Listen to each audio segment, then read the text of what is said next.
านผู้ฟังกำลังให้เกียรติรับฟังสถานีวิทยุเจียงใหม่มหานคร FM 107.25 เมกะเฮิรตซ์อันดับต่อจากนี้ไปเจิญอู้จ๋ากำเมืองกับดีเจคำเพชรเจ้า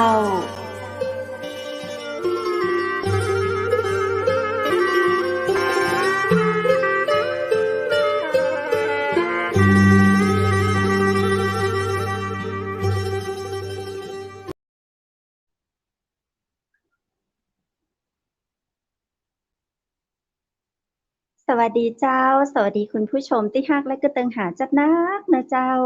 ยินดีต้อนรับเข้าสู่รายการอู้จ๋ากำเมืองตังเจียงใหม่มหานครแพร่ภาพออกอากาศจากอาคารวังสิงห์คำอำเภอเมืองจังหวัดเชียงใหม่เจ้าคุณผู้ชมและคุณผู้ฟังเจ้าวันนี้ปิกมาปากับข้าเจ้าดีเจคำเพชรเจนเกยนะเจ้าเวลาดีๆนะเจ้า2 ทุ่มถึง3 ทุ่มมาอู้จ๋ากำเมืองตยกันนะเจ้าผ่านคลื่น FM 107.25 เมกะเฮิรตซ์เชียงใหม่มหานครแล้วนะเจ้าสามารถรับชมผ่านเพจเชียงใหม่มหานคร Facebook เชียงใหม่มหานครและ YouTube เชียงใหม่มหานครนะเจ้า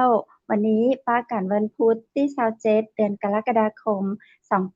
2565เจ้าในวันดีเวลาดีๆนี้นะเจ้าก่อนอื่นใดเดี๋ยวข้าเจ้าขอประชาสัมพันธ์กิจกรรมตี้ลานต้าแปเชียงใหม่นะเจ้าวันนี้ตี้ลานท่าแปเชียงใหม่บ้านเฮาเจ้าคุณผู้ชมเปิ้นมีกิจกรรมหลายๆหน่วยงานนะเจ้าบ่ว่าจะเป็นทหารตำรวจสถานศึกษาอย่างวิทยาลัยเทคนิคเชียงใหม่นะเจ้าเปิ้นเข้าร่วมกันมีกิจกรรมหลายอย่างนะเจ้าเช่นกิจกรรมเปลี่ยนถ่ายน้ำมันเครื่องรถเครื่องหรือว่ารถเครื่องหรือรถมอเตอร์ไซค์หรือว่ารถจักรยานยนต์นะเจ้า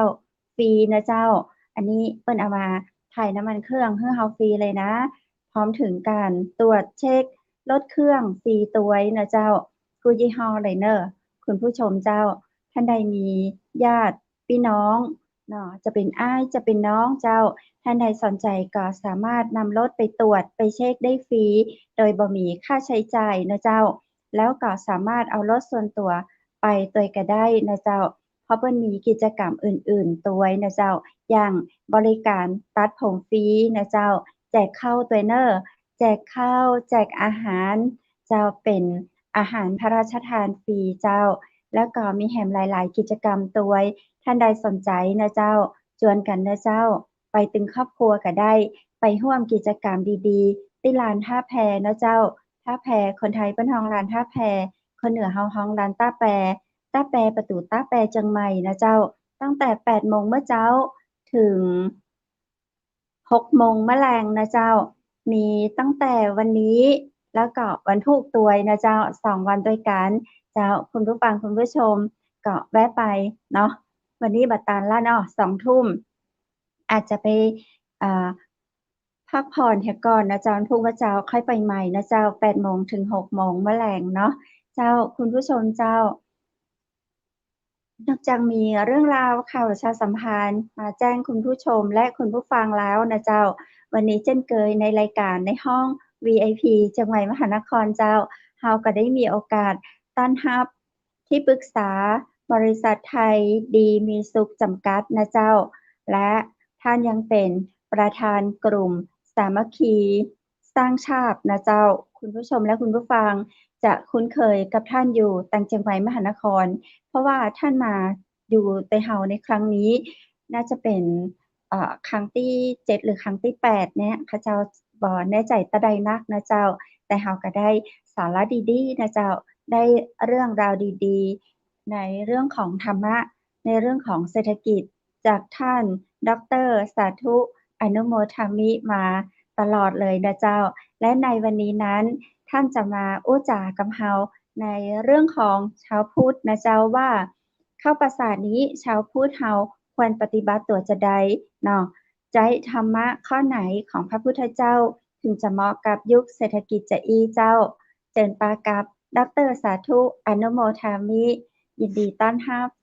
สวัสดีเจ้าครับสวัสดีครับดีเจเพชรและก็ท่านผู้ชมผู้ฟังทางเชียงใหม่มหานครครับ ท่านเจ้าแหมวันนี้มาเอ่อนอกจากเป็นที่ปรึกษาบริษัทไทยดีมีสุขเป็นหัวหน้าพรรคการเมืองไทยเนาะแล้ววันนี้ท่านมีตำแหน่งเป็นประธานกลุ่มสามัคคีสร้างชาติเจ้ามีที่มาที่ไปจะใดเจ้าครับก็ต้องเรียนอย่างนี้ว่ากลุ่มสามัคคีสร้างชาติเนี่ยเราเริ่มด้วยการรวบรวมพรรคการเมืองทั้งหมด23พรรคนะครับเข้ามาร่วมทำงานด้วยกันแล้วผมก็ได้เป็นประธานกลุ่มเนี่ยมาประมาณ3ปีแล้วนะครับ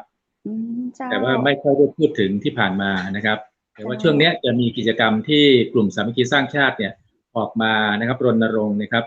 หลายๆเรื่องนะครับก็จะเห็นอยู่ในสื่อนะครับตามช่องต่างๆนะครับที่ทางกลุ่มสามัคคีสร้างชาติได้ขับเคลื่อนนะครับและตอนนี้ก็ยังมีเรื่องราวต่างๆที่เราผลักดันเรื่องนโยบายอย่างเมื่อสัปดาห์ที่แล้วเนี่ยก็ได้นำเสนอทางแก้ปัญหาเรื่องของการแก้ปัญหาการแพร่เชื้อระบาดโควิดนะครับแล้วก็ในเรื่องของการที่จะผลักดันการแก้ปัญหาเศรษฐกิจแล้วก็ได้เสนอแนวทางเรื่องการสร้างคนดีของแผ่นดินนะครับไปสู่รัฐบาลนะครับก็นี่คือกิจกรรมของกลุ่มสามัคคีสร้างชาติที่ทำครับเจ้ามีการรวมกลุ่มของภาคการเมือง3ภาคของในประเทศไทยเฮาขอแสดงความยินดีตัวเจ้าในการเป็นประธานกลุ่มสามัคคีสร้างชาติอิดก็เจ้าอิดนี่แปลว่าเหนื่อยก็ไม่เหนื่อยครับไม่เหนื่อยยิ่งมีกิจกรรมให้ทำเราก็มีความสุขเพราะว่ากิจกรรมที่ทำเนี่ยมันมีโอกาสที่จะนำสู่สิ่งดีๆไปสู่พี่น้องประชาชนคนไทยแล้วก็ประเทศชาตินะครับเพราะว่าชื่อก็บอกแล้วกลุ่มสามัคคีสร้างชาติดังนั้นการที่เราสามัคคีรวมกันนะครับ20กว่าพรรคการเมืองเนี่ยเพื่อมาทำเรื่องดีๆนะครับให้กับพี่น้องประชาชนนะครับก็ใช้ทุกโอกาสในการนำเสนอแนวทางนะครับเจ้าวันนี้ในกิจกรรมที่เราสามารถสัมผัสได้อย่างกิจกรรมอย่างเจ้าครับกิจกรรมที่เราสัมผัสได้จากกลุ่มสามัคคีสร้างชาติที่ผ่านมาก็คือเรื่องตั้งแต่ต้นตอนที่เกิดการแพร่ระบาดโควิดนะครับเราก็ได้เสนอในเรื่องของการที่ให้ทางรัฐบาลนะครับได้ดำเนินการในเรื่องของการนำเรื่องของสมุนไพรนะครับเข้ามาใช้ในการแก้ปัญหานะครับซึ่งเราก็เห็นอยู่ว่ารัฐบาลก็รณรงค์ในระดับหนึ่งนะครับที่นำเรื่องของสมุนไพรอย่างเช่นฟ้าทลายโจรครับหรือการอบสมุนไพรต่างๆนี่ครับก็มีเป็นทางเลือกนะครับอันนี้ก็คือแนวทางที่ทางกลุ่มสามัคคีสร้างชาตินำเสนอแล้วก็การแก้ปัญหาเศรษฐกิจนะครับในเงื่อนไขที่ผู้ที่ได้รับผลกระทบนะครับจากโควิดเนี่ยเราก็เสนอแนวทางแก้ปัญหาให้กับรัฐบาลนะครับเพื่อที่จะให้รัฐบาลเนี่ยสนับสนุนการช่วยเหลือให้กับพี่น้องประชาชนก็คงจะนำเรียนเป็นคร่าวๆนะครับให้กับท่านผู้ชมทางเชียงใหม่มหานครได้รับทราบนะครับและต่อไปก็จะมีกิจกรรมที่เรากำลังผลักดันก็คือในเรื่องของกลุ่มสามัคคีสร้างครับก็จะมีที่กำลังทำอยู่ขณะนี้คือได้เตรียมเสนอเรื่องของการที่จะให้ทางรัฐบาลนะครับได้ทบทวนในเรื่องของกฎกระทรวงนะครับกฎกระทรวงของกระทรวงเกษตรและสหกรณ์ที่ดำเนินการมีแนวทางที่จะประกาศกฎกระทรวงเพื่อจะเป็นบังคับใช้กับทางสหกรณ์เครดิตยูเนียนทางสหกรณ์ออมทรัพย์นะครับแล้วก็ทางสมาคมชาปนกิจต่างๆนะครับนี่คือสิ่งที่เราจะสะท้อนเรื่องต่างๆเหล่านี้เพื่อที่จะดูแลนะครับพี่น้องที่อยู่ในความเป็นสมาชิกของสหกรณ์เครือข่ายต่างๆเขาเรียกว่าขบวนการสหกรณ์ที่เราได้ช่วยกันผลักดันครับ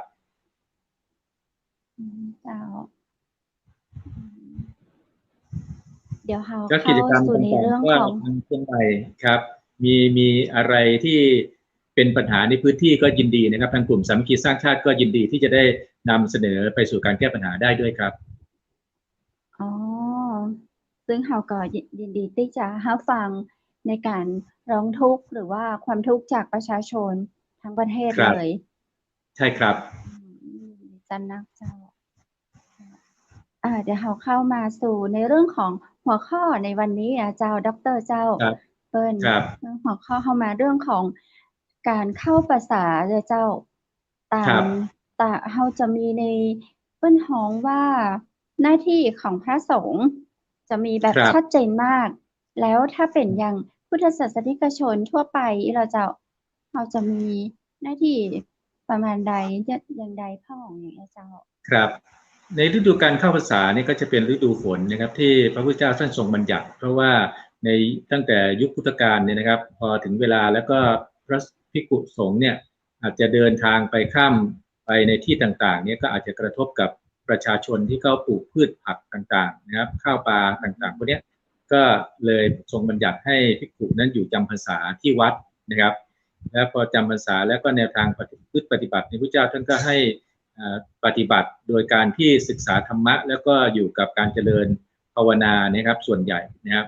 เช้ากลางวันเย็นนะครับเรียกว่าตลอดระยะประมาณ10 กว่าชั่วโมงนะครับที่ภิกษุเนี่ยท่านจะต้องได้เจริญภาวนานะครับนี่คือกิจของท่านแต่ว่ากิจของชาวพุทธนั้นก็คือว่าพวกเราเองเนี่ยก็ควรที่จะต้องศึกษาธรรมะนะครับใช้โอกาสตรงนี้นะครับให้ตัวเองเนี่ยได้มารู้คำสอนที่ถูกตรงของพระพุทธเจ้านะครับเพราะคุณธรรมของผู้ได้สดับธรรมะพระเจ้านั้นนะครับจะเป็นผู้ที่มีโอกาสได้รู้อริยสัจสี่นะครับแล้วก็นำไปสู่การที่จะได้คลายกำหนัดนะครับดับไม่เหลือเพื่อนิพพานนี่คือสิ่งที่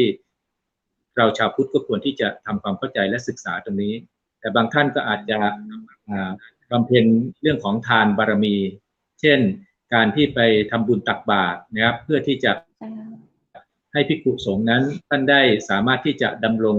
ชีพอยู่ได้นะครับดำรงตนเพื่อจะประพฤติปฏิบัติธรรมได้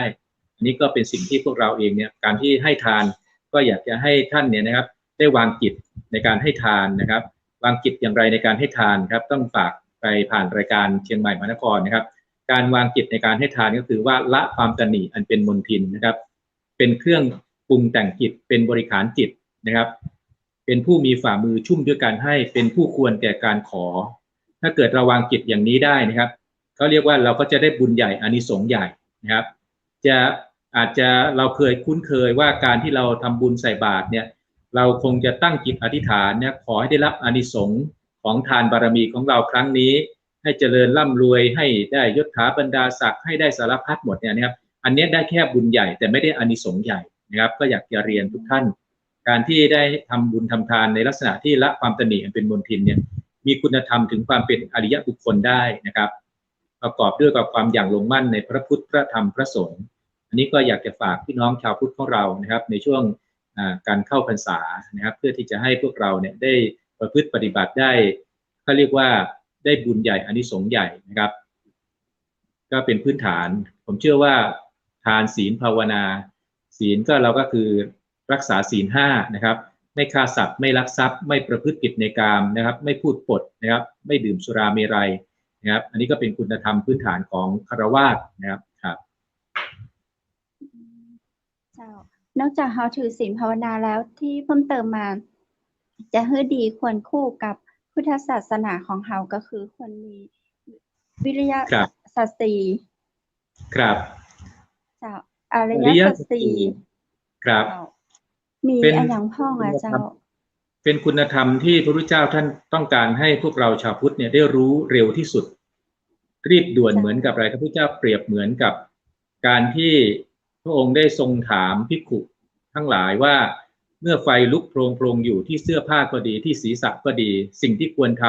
ำให้เร็วที่สุดคืออะไรนะครับถ้าผู้ที่ยังไม่ได้สดับคำพระเจ้าเนี่ยก็อาจจะคิดว่าอย่างนั้นเราต้องรีบดับไฟที่เสื้อผ้าที่ศีรษะเสียก่อนนะครับที่อยู่บนผมเนี่ยเพื่อจะให้ได้รับความปลอดภัยนะครับแต่พระพุทธเจ้าเนี่ยท่านทรงแสดงธรรมว่าสิ่งที่ควรรู้หรือสิ่งที่ควรทำรีบด่วนที่สุดก็คือการให้รู้อริยสัจสี่นะครับนี่คือสิ่งที่ด่วนที่สุดผมเคยยกตัวอย่างในรายการเคยยกตัวอย่างที่มันเป็นเหตุการณ์จริงที่เกิดขึ้นน่าจะต้องนำมาทบทวนกันก็คือเรื่องที่มีแท็กซี่นะครับทะเลาะใช่ไหมครับอยู่หน้าทางร้านสะดวกซื้อแห่งหนึ่งใช่ไหมครับแล้วก็วิ่งกลับไปเอาอาวุธที่รถนะครับพอกลับไปเอาอาวุธที่รถเนี่ยกลับมายังไม่ทันไรนะครับก็หัวใจวายตายไปนะครับในขณะนั้นแสดงว่ากำลังเกิดโทสะใช่ไหมครับความโกรธความโกรธนี่วิญญาณที่เขาเรียกว่าจิตดวงสุดท้ายที่เกิดอกุศลอย่างนั้นเนี่ยก็จะไปได้เขาเรียกว่าทุกขตินะครับไปเกิดในนรกเดรัจฉานเปรตวิสัยนะครับแต่ถ้าเกิดว่าแท็กซี่คนนั้นเขาได้รู้อริยสัจสี่นะครับเขาจะต้องรู้ว่าทุกข์เป็นอย่างไรนะครับเ กิดแก่เจ็บตายเป็นทุกข์การประสบสิ่งที่ไม่พอใจเป็นทุกข์นะครับความปรารถนาสิ่งใดไม่ได้สิ่งนั้นเป็นทุกข์ความพลัดพรากจากสิ่งที่รักเป็นทุกข์เขาก็จะวางจิตได้ถูกไม่ต้องมาทะเลาะถูกไหมไม่ต้องมาวิวาทและทำให้เกิดการเสียชีวิตในขณะที่มีอกุศลอย่างนั้นนะครับพอรู้ว่าทุกข์เป็นอย่างไรก็มาที่เรื่องของการที่รู้เหตุแห่งทุกข์นะครับเหตุแห่งทุกข์ก็คือตัณหานี่แหละครับตัณหาไม่ว่าจะเป็นกามตัณหานะครับตัณหาในกามนะครับภาวะตัณหาในความมีความเป็นวิภวะตัณหาในความไม่มีไม่เป็นนะครับคราวที่แล้วเนี่ยเราค้างกันอยู่ที่เรื่องของทุกข์ใช่ไหมครับอันนี้เรามาที่สมุทัยนะครับพอมาสมุทัยแล้วก็ไปที่นิโรธนะครับนิโรธก็คือความดับไม่เหลือแห่งทุกข์ก็คือการดับซึ่งตัณหาถ้าเราดับซึ่งตัณหาได้เนี่ยครับก็ทำให้มันก็ไม่เกิดการสร้างภพสร้างชาตินะครับก็มีหนทางที่จะไปสู่อะไรครับไปสู่นิพพานโดยใช้วิธีการก็คือมรรคมีองค์8นะครับก็คือสัมมาทิฏฐิความเห็นถูกต้องนะครับสัมมาสังกัปปะนะครับความดำริถูกต้องนะครับสัมมาวาจาการพูดจาถูกต้องสัมมากัมมันตะนะครับการงานถูกต้องสัมมาอาชีวะนะครับการเลี้ยงชีพถูกต้องนะครับสัมมาวายามะนะครับความเพียรถูกต้องสัมมาสตินะครับความระลึกถูกต้องสัมมาสมาธิความตั้งใจมั่นถูกต้องอันนี้เราก็คืออริยมรรคอริยสัจสี่นะครับรวมพระพุทธเจ้าให้เรารีบรู้อย่างนี้ครับไม่ทราบว่าพวกเราชาวพุทธเนี่ยนะครับได้เข้าใจลึกซึ้งกับตรงนี้มากน้อยแค่ไหนนะครับแต่ส่วนใหญ่เนี่ยเราได้ยินก็คือว่าอริยสัจสี่ก็คือทุกข์สมุทัยนิโรธมรรคแต่ว่ารายละเอียดของทุกข์สมุทัยนิโรธมรรคเนี่ยเราอาจจะยังไม่ทราบชัดเจนนะครับนี้ก็อยากจะได้ให้ข้อมูลตรงนี้ให้กับพวกเราชาวพุทธได้รับรู้นะครับนอกจากนั้นก็ยังมีในเรื่องของการเจริญอานาปานสตินะครับก็คือการเจริญสมาธิให้เกิดปัญญานะครับให้เกิดปัญญาเห็นจิตเกิดดับนะครับถ้าเราสามารถทำได้ทั้งทานศีลภาวนาแล้วก็ปัญญาได้อย่างนี้นะครับพวกเราชาวพุทธก็ต้องถือว่าเป็นผู้ที่มีบุญนะครับเกิดมาชาตินี้ไม่เสียชาติเกิดนะครับนี่คือสิ่งที่อยากจะใช้โอกาสนี้ในการที่เราได้สนทนาปราศัยในการพูดคุยผ่านรายการเชียงใหม่มหานครกันไปครับท่านผู้ฟังนะครับเป็นยังไงบ้างครับสิ่งที่ได้ฟังไปตรงนี้ท่านใดได้ปฏิบัติครบตามนี้หรือมากกว่านี้นะครับก็น่าที่จะส่งข้อมูลนะครับอาจจะได้โพสต์ขึ้นมาในรายการนะครับดีเจกำเพชรจะได้เอาขึ้นมาดูนะครับว่ามีแฟนรายการที่เราเนี่ยฟังการพูดจาปราศัยของพวกเราแล้วเขาเห็นเป็นอย่างไรหรือมีข้อซักถามอย่างไรเพิ่มเติมได้นะครับด้วยความยินดีนะครับใช่เจ้าวันนี้ดีเจวุฒิไปไหนนี่ครับวันนี้ดีเจวุฒิวันไหนนะครับใช่แล้วเจ้าไม่ละเจ้างานนอกของดีเจวุฒิค่อนข้างจะเยอะเจ้าก็รู้จักกับเมืองกับข้าเจ้าไปก่อนนะเจ้าดร.เจ้าเหมือนตีดร.อู้เลยเจ้าว่าตอนนี้คือส่วนใหญ่แล้วเนาะเขาจะได้เรียนพุทธศาสนามาแบบผิวเผินรู้ว่าอริยสัจสี่มี1 2 3 4เหมือนตีเปิ้นว่าท่องเหมือนนกแก้วนกขุนทองแต่เขาบ่ได้ลึกซึ้งกับความหมายแล้วก็การปฏิบัติที่ถูกต้องแบบแท้จริงไงเจ้าครับดร.แนะนำเจ้าคือถ้าการศึกษาที่เราจะเข้าถึงคำสอนพระเจ้าอย่างถูกตรงนะครับก็อยากให้ทุกท่านนะครับลองดูนะครับ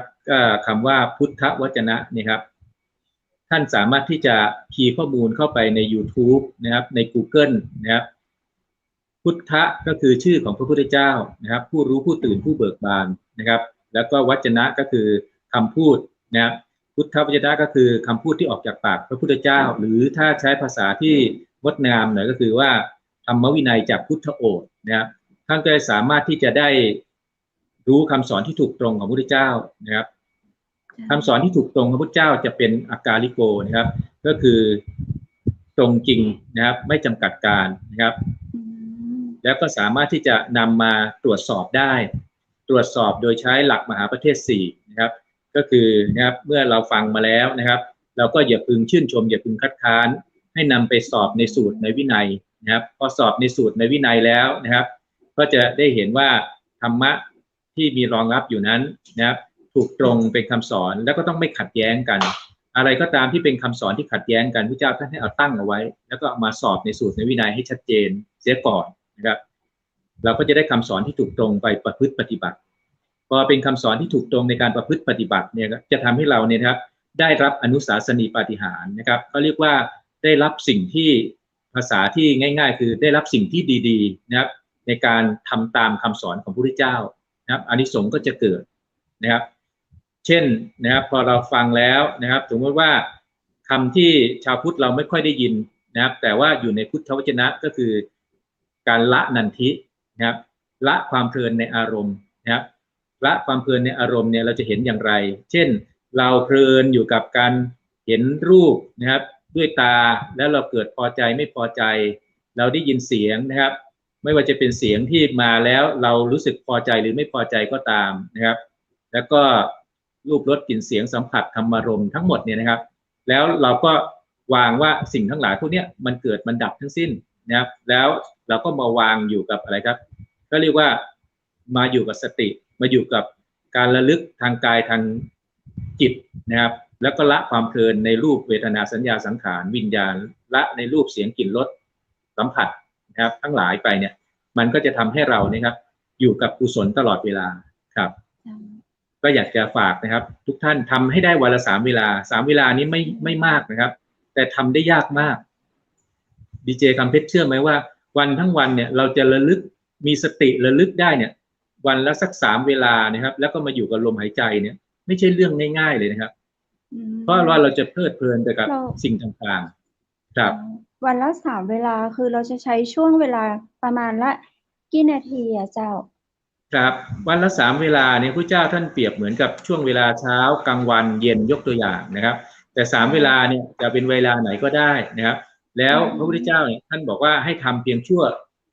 เวลาแค่ลัดนิ้วมือเนี่ยนะครับนี่ครับลัดนิ้วมือนะครับเห็นไหมครับมือเข้ามาชนกันเห็นไหมลัดนิ้วมือนะครับแป๊บเดียวเดียวเลยครับแค่เหมือนกับชั่วกับพริบตาเองนะครับแล้วพอเราวางจิตอยู่ปุ๊บอยู่กับลมหายใจหรืออยู่กับกายอยู่กับการที่อิริยาบถเราอยู่ในอิริยาบถไหนก็ให้รู้ว่ารู้นะครับว่านี่คือรูปนั่งนี่คือรูปยืนรูปนอนรูปเดินถ้าเรารู้อย่างนี้นะครับแล้วเรากำหนดต่อไปในให้เกิดปัญญาคือว่านี้ไม่ใช่เราไม่ใช่เป็นเราไม่ใช่ตัวตนของเราจะยิ่งทำให้เราเนี่ยครับได้รับนะครับอานิสงส์นะครับในการวางจิตตรงนี้มากขึ้นนะครับแล้ววัน3 เวลาเนี่ยอาจจะ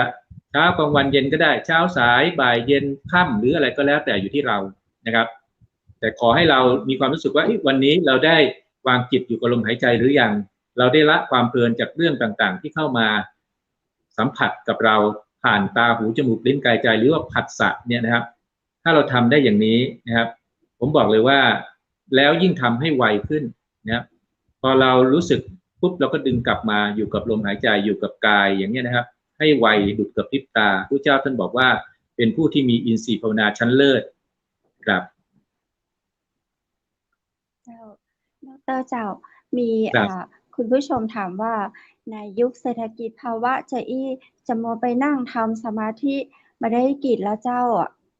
ครับเจ้า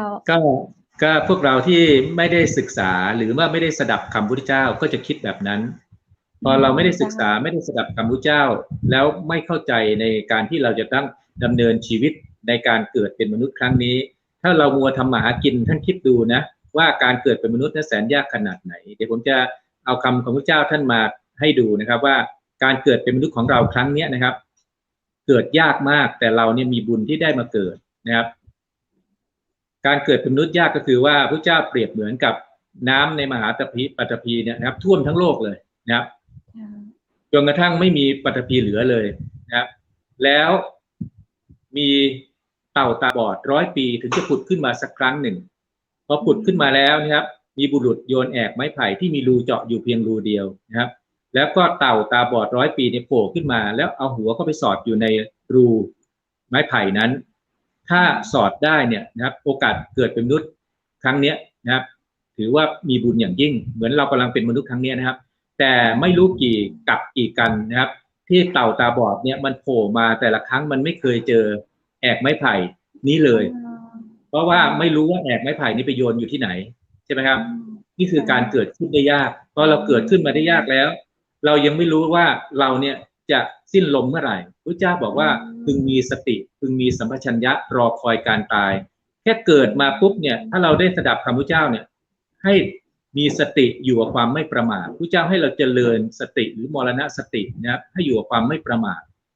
อย่าคิดว่าไม่เป็นไรเดี๋ยวเราอายุ60ก่อนเข้าวัด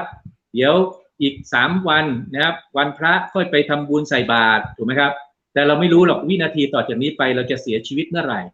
นะครับนอนอยู่อาจจะไม่ได้ตื่นขึ้นมาแม้กระทั่งพระเจ้าท่านบอกว่าการที่ภิกขุเนี่ยเจริญนะครับมรณสติด้วยการที่คิดว่าเดี๋ยวเราอีกวันหนึ่งเราค่อยทำอย่างนั้นหรือเราเคี้ยวคำข้าวอยู่3 คำ 5 คำแล้วเดี๋ยวเราค่อยเจริญสติพระเจ้าท่านให้พิจารณาเพียงชั่วลมหายใจเข้าและหายใจออกแค่นั้นเองนะจะถือว่าเป็นผู้ไม่ประมาทไอ้ตรงเนี้ยเราอาจจะยังไม่เคยได้ยินกันถ้าเกิดเราได้ยินแล้วเราลองมาประพฤติปฏิบัติง่ายๆนะครับแค่ว่าเราโกรธอยู่เนี่ยครับท่านลองดูนะครับไม่ว่าจะเป็นสามีภรรยากันหรือว่าลูกทำอะไรก็ตามหรือเพื่อนเรานะครับเพื่อนบ้านเราจะทำอะไรก็ตามนะครับส่งเสียงตวาดมาแรงๆก็ได้นะครับแล้วเราวางจิตอยู่กับลมหายใจปุ๊บเราจะลืมเรื่องที่เขาตวาดใส่เราความไม่พอใจมันก็จะหายนะครับความสุขก็จะเกิดขึ้นกับเราแต่ถ้าเกิดว่าเราไปติดอยู่กับเสียงที่ตวาดมาตรงนั้นปุ๊บเป็นไงครับเกิดโทสะเกิดความโกรธอกุศลก็มานะครับแล้วเราก็จะย้ำคิดอยู่กับอกุศลนั้นการที่สร้างภพสร้างชาติก็เกิดขึ้นนี่คือสิ่งที่ฝากทุกท่านนะครับให้ทุกท่านได้พิจารณานะครับว่าถ้าเกิดว่าเราจะคิดว่าเราจะทำหมากินเนี่ยถ้าเกิดมัวมาตามรู้ลมหายใจแค่ชั่วลัดนิ้วมือเนี่ยนะครับถ้าเรายังทำไม่ได้เนี่ยถือว่าเราเป็นผู้ประมาทแล้วก็โอกาสที่เราเนี่ยครับจะได้เป็นผู้มีปัญญานะครับได้ข้ามพ้นความเป็นปุถุชนเนี่ยเป็นเรื่องที่ยากมากนะครับพระเจ้าท่านบอกว่าปุถุชนผู้ไม่ได้สดับนะครับไม่อาจที่จะเบื่อหน่ายคลายกำหนัดไม่อาจจะคลายกำหนัดไม่อาจจะปล่อยวางนะครับซึ่งจิตนั้นได้นี่ก็คือสิ่งที่นำเรียนผ่านรายการเชียงใหม่มหานครไปสู่ท่านผู้ฟังค่อยๆทำความเข้าใจไปครับไม่ต้องกังวลนะครับเพราะว่าที่ผ่านมานั้นเราอาจจะคิดว่าเราก็ไปวัดมาแล้วนะครับไปทำบุญตักบาตรบางคนก็เคยบวชเรียนมาแต่ว่าถามว่าบวชเรียนเนี่ยได้ตรงตามคำสอนของพระเจ้าหรือไม่ก็ต้องมาทบทวนกันดูนะครับก็เราก็คงจะใช้ช่วงโอกาสอย่างนี้นะครับที่มีโอกาสมาคุยกับดีเจคำเพชรเนาะแล้วก็ทำหน้าที่ในฐานะที่พระพุทธเจ้าท่านตรัสไว้ว่าสัตว์ที่ไม่เคยเกิดเป็นมารดาบิดาพี่ชายน้องชายพี่สาวน้องสาวบุตรธิดาโดยกาลนานนี้ไม่ใช่หาได้ง่ายเลยเพราะนั้นเพราะเหตุไรเล่าเพราะว่าสงสารนี้กำหนดที่สุดเบื้องต้นเบื้องปลายไม่ได้เมื่อเหล่าสัตว์ผู้มีอวิชชาเป็นเครื่องกั้นมีตัณหาเป็นเครื่องผูกท่องเที่ยวไปมาอยู่ที่สุดเบื้องต้นย่อมไม่ปรากฏเพราะเหตุเพียงเท่านี้พอทีเดียวที่จะเบื่อหน่ายพอทีเดียวที่จะคลายกำหนัดกับไม่เหลือเพื่อนิพพานนี่คือสิ่งที่อยากจะฝากว่าเราท่านผู้ชมผู้ฟังนะครับเราทั้งหลายเคยเป็นญาติกันมาแล้วทั้งสิ้นอาจจะในสมัยที่จะ100 ปี1,000 ปี10,000 ปี100,000 ปีเป็นกลับเป็นกันก็ไม่รู้วันหนึ่งดีเจคำเพชรอาจจะเคยเป็นแม่ผมมาหรือเคยเป็นลูกนะครับหรือเคยเป็นพี่ชายน้องชายพี่สาวน้องสาวบุตรธิดาเห็นไหมครับนี่คือสิ่งพระเจ้าตรัสมาแล้วถ้าเราไม่เชื่อว่าคำสอนพระเจ้านะถูกตรงเนี่ยก็แสดงว่าเรายังไม่อย่างลงมั่นในศรัทธาในคำสอนของพระเจ้าเมื่อเราเกิดเป็นญาติกันมาแล้ววันที่เราอยู่ในสายโลหิตเดียวกันแล้วก็มีความรักความปรารถนาดีต่อกันใช่ไหมครับแม้กระทั่งว่าถ้าแม่ไม่สบายลูกพร้อมจะเอาชีวิตนะครับเข้าแลกหรือนะครับลูกไม่สบายหรือมีภัยมาพ่อแม่ก็พร้อมจะเอาชีวิตเข้าแลกถูกไหมครับแต่ในสมัยที่เราได้ไปตามเขาเรียกว่าวิบากที่เราได้สร้างไว้ก็อาจคนหนึ่งอาจจะไปนรกคนหนึ่งไปเป็นเทวดาคนหนึ่งไปเป็นเปรตภพชาตินี้ก็ขาดความเป็นญาติในสายโลหิตเดียวกันใช่ไหมครับแต่ทั้งหมดเราเคยเกิดเป็นญาติกันมาแล้วทั้งสิ้นนี่คือสิ่งที่เราก็มาทำหน้าที่เป็นรัตนะห้าเพื่อที่จะได้ทำให้ญาติในวัฏสงสารของเราได้มีโอกาสสดับธรรมะพระเจ้าจะได้มีดวงตาเห็นธรรมนะครับก็ขอได้อนุโมทนากับทางเชียงใหม่มหานครและก็ดีเจคำเพชรนะครับที่เราได้ใช้ช่วงเวลาต่างๆเหล่านี้นะครับได้สื่อสารนะครับคำสอนพระเจ้าเพื่อที่จะให้ผู้ฟังทางเชียงใหม่มหานครแล้วการที่ท่านได้ฟังถ้าท่านฟังนะครับผมจะยกตัวอย่างอย่างนี้ว่าพระเจ้าท่านเปรียบคนที่ฟังธรรมเนี่ยนะครับเป็น3ประเภทลองดูนะครับท่านผู้ฟังเป็นประเภทไหนนะครับพระพุทธเจ้าบอกว่าฟังผู้ที่ฟังธรรมอยู่เนี่ยฟังแบบหม้อคว่ำเนี่ยนะครับลองดูนะครับถ้าหม้อวางอยู่ถ้ามีฝนตกลงมาน้ำจะเข้าหม้อได้ไหมครับ เหมือนการฟังธรรมะ ผ่าน ใช่ไหมครับ แต่เราเนี่ยไม่ได้มีความมุ่งมั่นหรือไม่มีความศรัทธานะครับต่อการฟังครั้งนี้มันก็ปล่อยผ่านไปมันก็ไม่ได้ธรรมะเข้าไปนะครับเหมือนกับหม้อคว่ำนะครับแบบที่สองก็คือแบบที่นั่งอยู่แล้วก็มีคนเอาถั่วงามาโรยที่ตักเราตอนที่เรายังนั่งอยู่ถั่วงาก็อยู่บนตักเราเหมือนกับฟังธรรมะเหมือนกับจะรู้จะเข้าใจแต่พอลุกขึ้นมาปุ๊บปรากฏเป็นไงครับถั่วงาที่อยู่ที่ตักเราก็ร่วงหายหมดใช่ไหมครับลงพื้นไปเท่ากับเราก็ไม่ได้ธรรมะตรงนั้นมาประพฤติปฏิบัตินะครับอีกแบบหนึ่งที่พระเจ้าเปรียบก็คือเหมือนกับหม้อหงายนะครับการที่ฟังธรรมะอยู่นะครับแล้วเราตั้งจิตนะครับที่จะฟังธรรมด้วยความศรัทธาแล้วเราก็เกิดการใคร่ควรนะครับพอใคร่ควรปุ๊บก็เริ่มที่จะเกิดปัญญาแทงตลอดในข้อธรรมก็เปรียบเหมือนกับหม้อหงายเห็นไหมครับฟังธรรมแล้วได้ธรรมะมาแล้วพัฒนาจิตเรานะครับพอเราพัฒนาจิตเราเนี่ยคุณธรรมก็เกิดขึ้นกับเรานะครับพระเจ้าบอกว่าการที่ได้ฟังธรรมหรือผู้แสดงธรรมเนี่ยมีโอกาสบรรลุธรรมได้เห็นไหมครับอย่างผมกำลังพูดถึงธรรมะของพระเจ้าก็อาจจะเกิดปัญญาแทงตลอดในข้อธรรมถึงอาจจะบรรลุธรรมได้ในอาสนะเดียวเห็นไหมครับท่านผู้ฟังก็ฟังอยู่พอฟังไปก็คิดตามใคร่ควรตามคุณธรรมที่เคยสร้างไว้เขาเรียกอินทรีย์บารมีนะครับที่สั่งสมมาข้ามภพข้ามชาติมาเท่าไหร่ไม่รู้เลยนะครับเขาเรียกว่ามีศรัทธามีวิริยะมีสติมีสมาธิมีปัญญาพอเรามีอินทรีย์บารมี5คุณธรรมนี้ปรากฏมีดวงตาเห็นธรรมเหมือนกับโกณฑัญญะเห็นไหมครับตามรับใช้พระพุทธเจ้ามาในวันพระพุทธเจ้ายังไม่ได้ตรัสรู้นะครับก็ยังไม่ได้คุณธรรมอะไรแต่พอพระเจ้าตรัสรู้ท่านก็มีเมตตามาโปรดปัญจวัคคีย์ที่ป่าอิสิปตนมฤคทายวันและพระพุทธเจ้าก็ทรงแสดงธรรมพอทรงแสดงธรรมอัญญาโกณฑัญญะหรือโกณฑัญญะก็มีดวงตาเห็นธรรมนะครับว่าในบทที่พระเจ้าท่านตรัสบอกว่าสิ่งใดเกิดขึ้นเป็นธรรมดาสิ่งทั้งหลายทั้งปวงนั้นมีความดับไปเป็นธรรมดาเห็นไหมครับแค่คุณธรรมเนี้ยนะครับปรากฏว่าโกณฑัญญะมีดวงตาเห็นธรรมได้โสดาบันในขณะที่เป็นพราหมณ์นะครับและรอบต่อมาก็จะเป็นพัทติยะมหานามะอัสสชินะครับวัปปะเนี่ยก็ได้คุณธรรมเป็นโสดาบันแล้วเข้าบวชในพุทธศาสนานะครับเราต้องอย่าดูถูกตัวเองนะครับว่าเราคงไม่รู้ธรรมะของพระพุทธเจ้านี่คือสิ่งที่พระพุทธเจ้าบอกว่าเราต้องไม่ดูถูกตัวเองนะครับ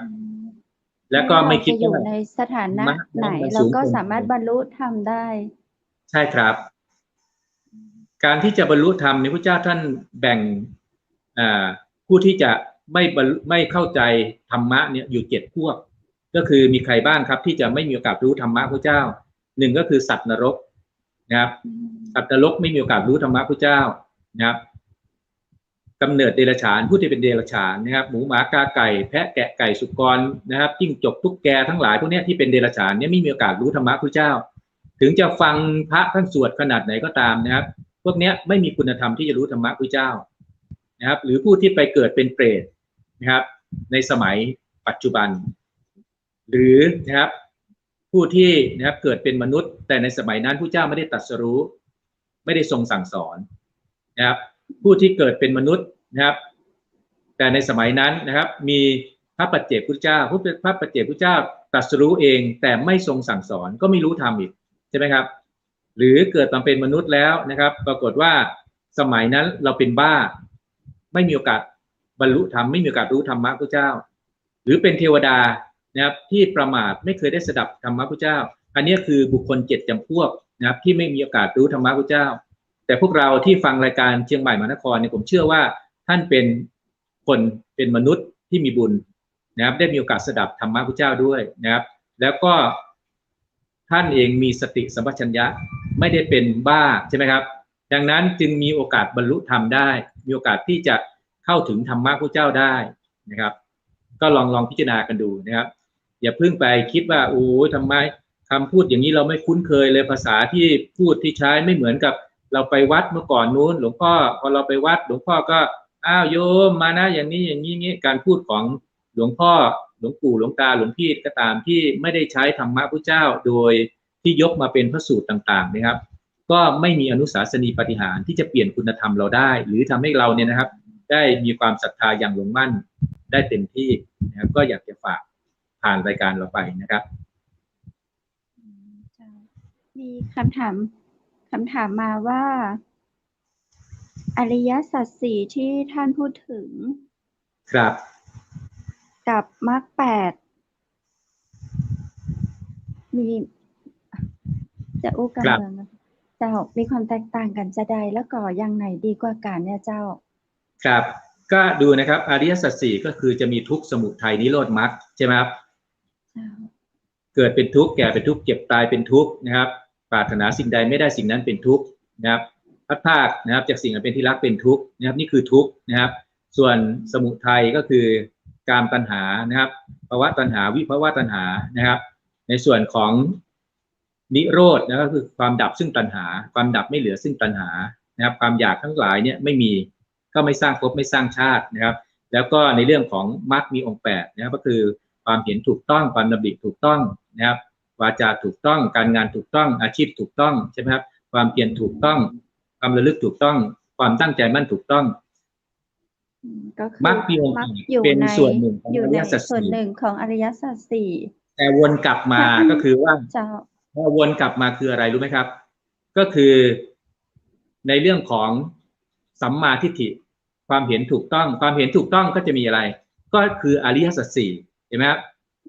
สัมมาทิฏฐิก็คืออริยสัจสี่ทุกข์สมุทัยนิโรธมรรคใช่ไหมครับมันวนกันอยู่อย่างนี้นะครับทั้งอริยสัจสี่และก็อริยมรรคมีองค์8มันวนกันนะครับแต่พอกระจายออกมาในส่วนของมรรคมีองค์8พอต่อไปนะครับในเรื่องของความดำริถูกต้องก็คือนะครับดำริในการออกจากกามพยาบาทเบียดเบียนนะครับแยกออกไปนะครับพอในส่วนของสัมมาวาจาการพูดจาถูกต้องก็คือไม่พูดปดนะครับไม่พูดส่อเสียดไม่พูดคำหยาบไม่พูดเพ้อเจ้อนะครับพอในเรื่องของสัมมากัมมันตะก็คือในเรื่องของนะครับการที่เราไม่ฆ่าสัตว์ไม่ลักทรัพย์ไม่ประพฤติผิดในกามใช่ไหมครับพอในเรื่องของอาชีพถูกต้องก็คือเราทำอาชีพที่อยู่ในการที่เราไม่ไปทำในเรื่องของเช่นในเรื่องของการค้าน้ำเมาการค้าสัตว์ราวุธนะครับการค้ายาพิษนะครับแล้วก็นะครับทำอาชีพที่สุจริตนะครับการที่เราทำอาชีพสุจริตก็คือไม่เบียดเบียนคนอื่นไม่ได้รับทุกข์จากการที่เราทำอาชีพนี้ใช่ไหมครับอันนี้ก็เป็นสัมมาอาชีวะนะครับแล้วก็พอในส่วนของในเรื่องสัมมาวายามะนะครับความเพียรถูกต้องก็คือเพียรจากอะไรครับละจากอกุศลนะครับแล้วอกุศลที่มีนะครับเราก็จางคลายไปให้โดยเร็วนะครับแล้วก็ในเรื่องของการเจริญในเรื่องของกุศลนะครับรักษาไว้ซึ่งกุศลที่เราได้เจริญไว้นะครับนี่ก็คือในส่วนของสัมมาวายามะนะครับในส่วนของสัมมาสติคือความระลึกถูกต้องนะครับการระลึกในส่วนที่อะไรครับตั้งแต่เรื่องของกายเวทนาจิตธรรมนะครับอันนี้คือแล้วก็ในเรื่องของสัมมาสมาธินะครับก็คือการที่ได้ฌาน1 2 3 4นะครับการที่เราฟังธรรมแล้วหรือเราอยู่ประพฤติปฏิบัตินะครับแล้วเราก็เจริญสมาธิจนกระทั่งบาปอกุศลนั้นหายไปนะครับความวิตกวิจารนะครับแล้วก็ในเรื่องของปิติสุขนะครับดับอันนี้คือพอเรามาอยู่กับอุเบกขาต่างๆพวกนี้ได้มันก็คือในเรื่องของฌาน4นะครับได้คุณธรรมในเรื่องของสัมมาสมาธินี่ครับต่างกันคือตรงนี้แค่นั้นเองครับแล้วก็อริยมรรคมีองค์8เป็นทางดับทุกข์พระเจ้าท่านตรัสไว้ว่าอริยอัตถังคิกขมรรคนะครับกัมมะนิโรธคามินีปฏิปทานะครับอริยมรรคมีองค์8เป็นหนทางในการดับทุกข์นะครับก็อยากนำเรียนท่านผู้ฟังนะครับก็อนุโมทนานะครับการที่ท่านเนี่ยได้ซักถามข้อธรรมนะครับอันเนี้ยท่านจะได้อานิสงส์นะครับอานิสงส์ของการที่เป็นผู้ซักถามข้อธรรมเนี่ยครับจะให้ท่านเนี่ยเป็นผู้ที่อาจจะบรรลุธรรมได้แล้วก็คุณธรรมก็จะนำท่านไปสู่ในเรื่องของการที่ท่านจะเป็นผู้ที่ได้รับนะครับเกียรติยศชื่อเสียงนะครับได้รับในเรื่องของทรัพย์สินเงินทองในส่วนที่มันจะเกิดขึ้นแล้วก็เป็นผู้ที่มีจิตบริสุทธิ์จะเกิดขึ้นกับท่านนะครับพระเจ้าบอกว่าแม้กระทั่งเราเข้าไปอนุโมทนาสาธุกับผู้เป็นผู้ฟังที่ได้ตั้งคำถามขึ้นมาครับ แล้วก็ดีเจคำเพชรที่เป็นคนที่สื่อสารทำให้เราได้สามารถที่จะนำธรรมะพระเจ้าเนี่ยมาสู่ผู้ฟังนะครับแล้วการที่เราใช้ช่องทางของทางเชียงใหม่มหานครเนี่ยพอมันไปอยู่ใน YouTube พอไปอยู่ใน Facebook เนี่ยมันกลับมารีรันมารีเพย์ได้นะครับท่านก็สามารถที่จะฟังซ้ำแล้วทำให้เกิดความเข้าใจหรือถ้าเกิดว่ายังไม่เข้าใจแล้วก็ใช้โอกาสต่อๆไปเนี่ยก็ตั้งคำถามเข้ามาก็ยินดีนะครับที่จะได้ทำหน้าที่เป็นรัตนะห้านำคำของพระเจ้ามาถ่ายทอดครับในรูปแบบของเฮาเปิ้นฮ้องว่ารัตนะห้าครับรัตนะห้าเนี่ยเป็นบุคคลที่หาได้ยากนะครับเป็นพระเจ้าบอกว่าก็จะมีใครบ้างรัตนะห้าก็คือมีพระพุทธเจ้านะครับมีสาวกที่นำคำพระเจ้ามาถ่ายทอดนะครับสาวกที่นำคำพระเจ้ามาถ่ายทอดและอย่างลงมั่นนะครับแล้วก็รู้แจ้งแทงตลอดในข้อธรรมแล้วก็ผู้ที่มีความกตัญญูนะครับอันนี้เป็นรัตนะห้าเป็นบุคคลที่หาได้ยากครับยินดีนักเลยเจ้าท่านดร.สาธุเจ้าเป็นโอกาสดีจังนักเลยนะเจ้าที่ชาวพูดเฮาเนาะจะได้ปฏิบัติตนให้ถูกต้องในวันนี้ได้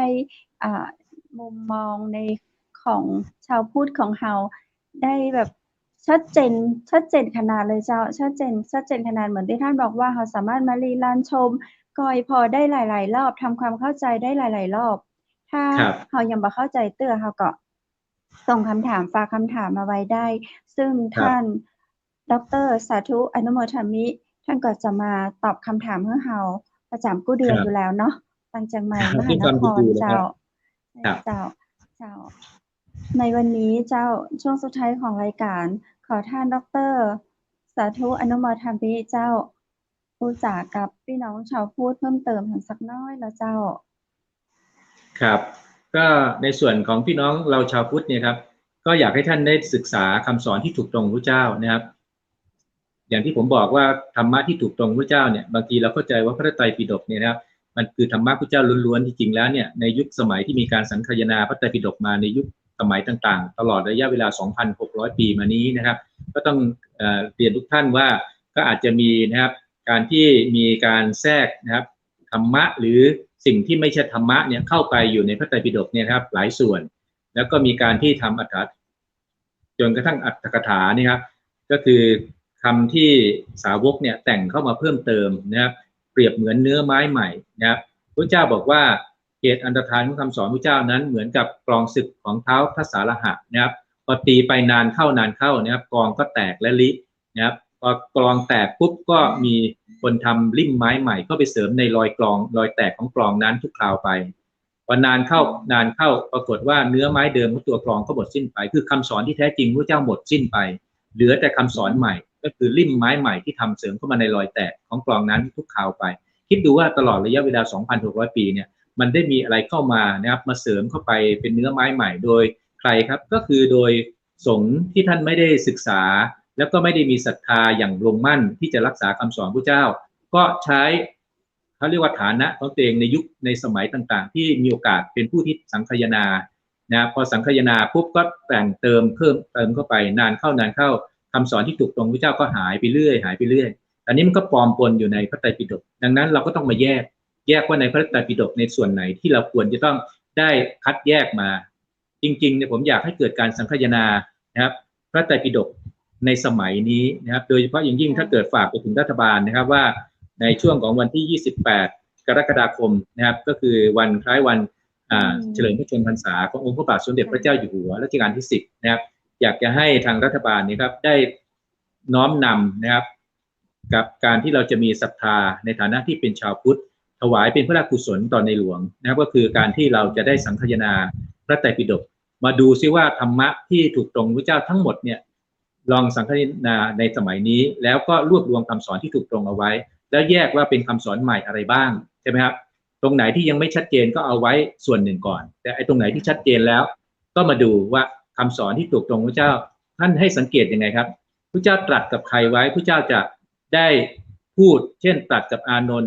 ท์ทำก็ดีวินัยก็ดีที่เราแสดงแล้วบัญญัติแล้วแก่พวกเธอทั้งหลายทำวินัยนั้นจะเป็นศาสดาของพวกเธอทั้งหลายโดยการล่วงไปแห่งเราอันนี้จะเป็นคำสอนที่พระเจ้าตรัสกับใครคำอันนี้เพราะเหตุว่าถึงแม้เขาจะเข้าใจธรรมะที่เราแสดงสักบทเดียว นั่นย่อมจะเป็นไปเพื่อประโยชน์เกื้อกูลและความสุขแก่ชนทั้งหลายตลอดกาลนานอันนี้ก็เป็นคำสอนที่ท่านตรัสกับคำนี้ใช่ไหมครับแต่ถ้าเกิดมีความหมายว่าอธิบายว่าอย่างนั้นอย่างนี้แสดงอันนี้เป็นคำแต่งใหม่นะครับแยกอย่างนี้ก่อนนะครับก็ท่านก็ลองดูนะครับอันนี้คือพื้นฐานที่อยากจะฝากพี่น้องเราชาวพุทธมันเป็นผู้สดับคำสอนพระเจ้าสั่งสมสุตตะประกอบกิจเนื่องด้วยการฟังประกอบกิจเนื่องด้วยความเป็นพหูสูตรแทงตลอดด้วยดีด้วยทิฏฐิด้วยความเห็นที่ถูกต้องมันก็จะทำให้ท่านเนี่ยเริ่มที่จะมีดวงตาเห็นธรรมและเข้าใจธรรมะพระเจ้าได้มากขึ้นมากขึ้นพระเจ้าท่านบอกว่าการที่เราจะเกิดขึ้นก็คือต้องมีศรัทธาเข้าไปหาเข้าไปนั่งใกล้ไปเงี่ยโสดลงฟังไปตั้งจิตเพื่อจะรู้ทั่วถึงนะครับแล้วก็ทรงจำธรรมทรงจำธรรมก็นำมาใกล้ครวนนะครับแล้วก็เพ่งพินิจในข้อธรรมอันนี้คือคุณธรรมพื้นฐานในการที่เรามีศรัทธาที่จะศึกษาธรรมะของเจ้าให้ได้มีดวงตาเห็นธรรมเป็นพื้นฐานครับเจ้าฟังแล้วบอกเพียงแค่ข้าเจ้าต่ออ่านนะเจ้าคุณผู้ชมไปบอกว่าฟังแล้วสุขใจมากๆเลยเนาะถ้าเป็นภาษาไทยก็มีความสุขมากๆเป็นความสุขทางใจเจ้าในก่อนนอนคืนนี้พี่เปิ้ลก็จะได้แบบนอนแบบอิ่มเอมใจเจ้ากับธรรมะเหมือนธรรมะพระพุทธเจ้าเลยชัดเจนมากอ่ะท่านดร.สาธุแบบเจ้าวันนี้กับเรื่องราวของธรรมะในช่วงเข้าพรรษาเจ้ามีเปิ้ลถามมาว่า 2,565 ก่อนพศ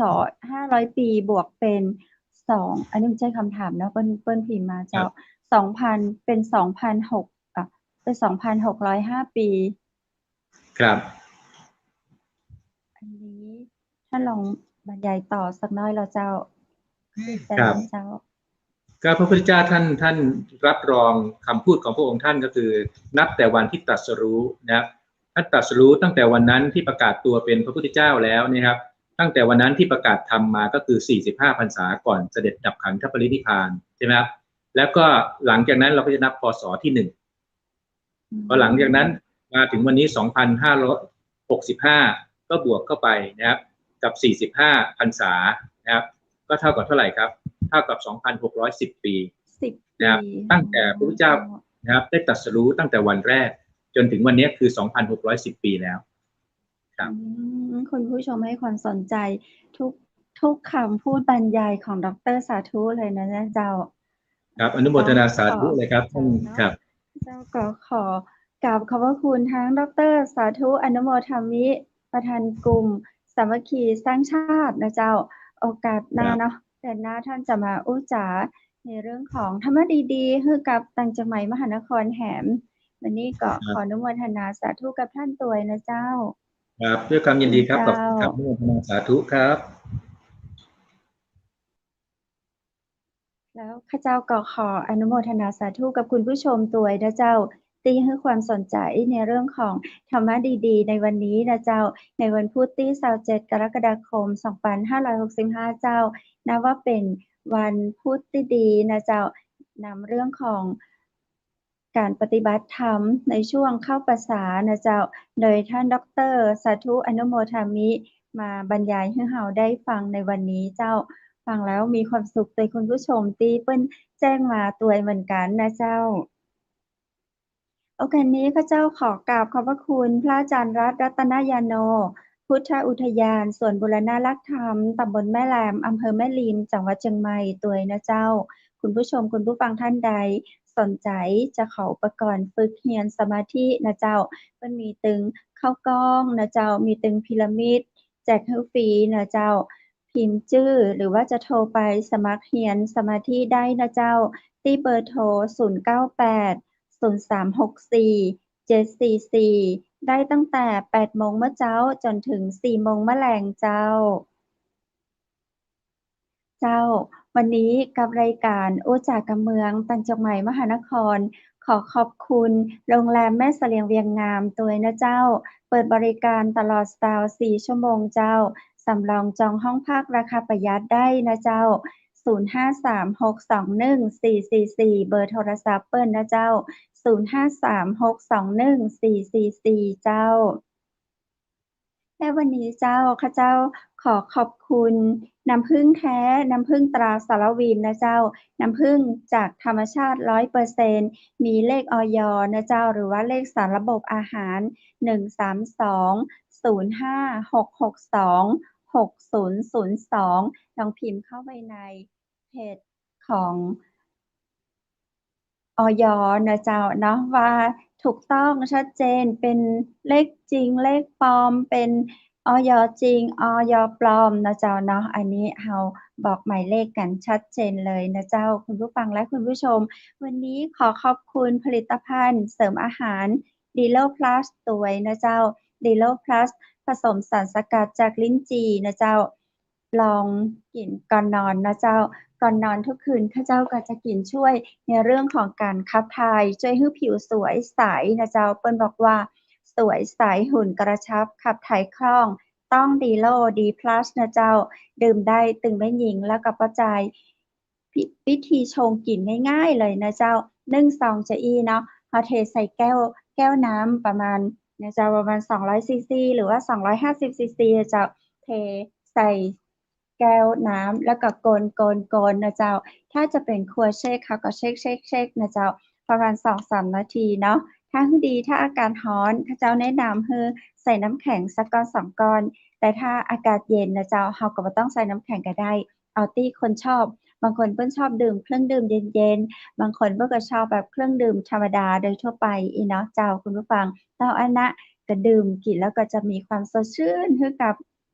ความรู้สึกของเฮาทันทีเลยนะเจ้าร่างกายเฮาก็จะดีขึ้นเฟิร์มขึ้นตัวฝากไว้พิจารณานะเจ้าดีโลพลัสวันนี้ถ้าใดสนใจโทรไปที่เบอร์โทรของบริษัทโดยตรงเลยก็ได้เนาะ0973699442เจ้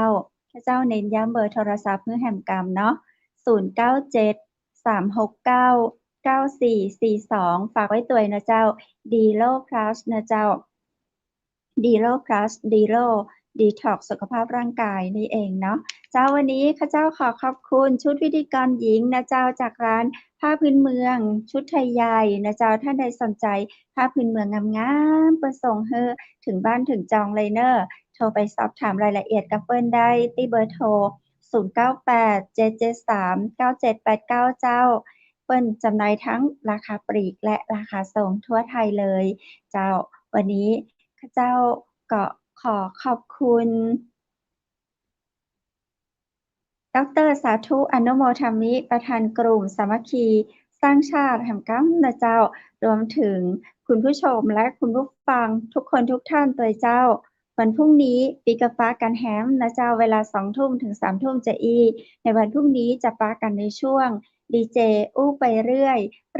อยนะเจ้าซึ่งในวันพรุ่งนี้นั้นดีเจต้นอ้อจะมาแปะแอลที่ไหนติดตามชมนะเจ้าพรุ่งนี้ 20:00 ถึง 3:00 สำหรับค่ำคืนนี้ขอส่งคุณผู้ชมและคุณผู้ฟังเข้านอนเน้อขอให้นอนหลับฝันดีราตรีสวัสดิ์เจ้า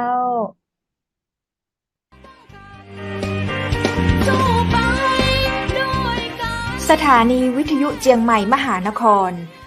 107.25 เมกะเฮิรตซ์ขอแสดงความห่วงใยและเป็นกำลังใจให้ทุกท่านในช่วงการระบาดของโรคโควิด -19 ในครั้งนี้เพื่อลดความเสี่ยงควรสวมหน้ากากอนามัยทุกครั้งล้างมือเป็นประจำขอให้อยู่ที่บ้านให้นักที่สุดด้วยความปรารถนาดีจากหมู่เฮาเจ้าเจียงใหม่มหานครสนับสนุนโดยกาแฟโกแม็กคอฟฟี่และโรงแรมแม่เสรียงเวียงงามโทร 053-621-444 และ 081-595-2883